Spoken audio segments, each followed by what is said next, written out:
It has been alleged that Hollywood superstar Will Smith is one of the worst serial killers of all time. His sadistic acts are legendary, starting with the rape and murder of a young girl in 1990. Once his brutality was unleashed, he knew no boundaries, torturing, killing, cannibalizing victims, both male and female. With the release of his Code Red album in 1993, Smith's lyrics became darker as he ruminated on the terrible events of 1990. One night after a concert in Florida, he became angry with a young girl for laughing at him when he propositioned her for sex. He beat her until she was unconscious with the help of Jazzy Jeff, then raped, sodomized, and tortured her before dumping her weighted body into a swamp. Jazzy Jeff was shaken by the experience and begged Will Smith to turn himself in, but Smith simply laughed, pulled out a dagger, and threatened to cut off Jeff's balls if he ever spoke of what happened this night. Will Smith continued to kill after each live performance.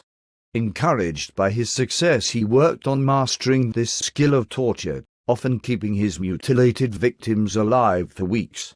The killings became more sadistic each year. He sometimes cannibalized parts of their bodies while they watched in horror or forced them to participate in the eating. In 1997, the Hip Hop Task Force special investigation into the missing groupies was turning up enough leads that pointed the finger at Smith.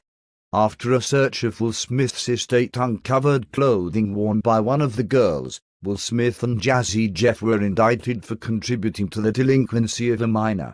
While awaiting trial in prison, Jazzy Jeff broke down under police pressure and told authorities about Will Smith's other killings, starting in 1990. 2 weeks before he was due to give evidence at the murder trial, Jazzy Jeff disappeared. 1 week later, his scrotum was discovered nailed to the door of the New York Supreme Court. Will Smith claimed he had nothing to do with it, and the prosecution was forced to dismiss the case due to a lack of evidence. The families of the victims were outraged. They claimed Will Smith's powerful Hollywood connections were influencing the course of justice. The mysterious disappearances of groupies on Will Smith's world tour had almost stopped in 1999, until Smith ordered a press conference and taunted police by saying the Willennium was coming and he could not be stopped. In the decade from 2000 to 2010, there were at least 180 confirmed cases of girls, some as young as 12, disappearing after being last seen with Will Smith. Some experts have claimed Will Smith may be the most prolific serial killer of all time, and he remains at large. This has been Dan Rothers reporting for SkipHopes.com.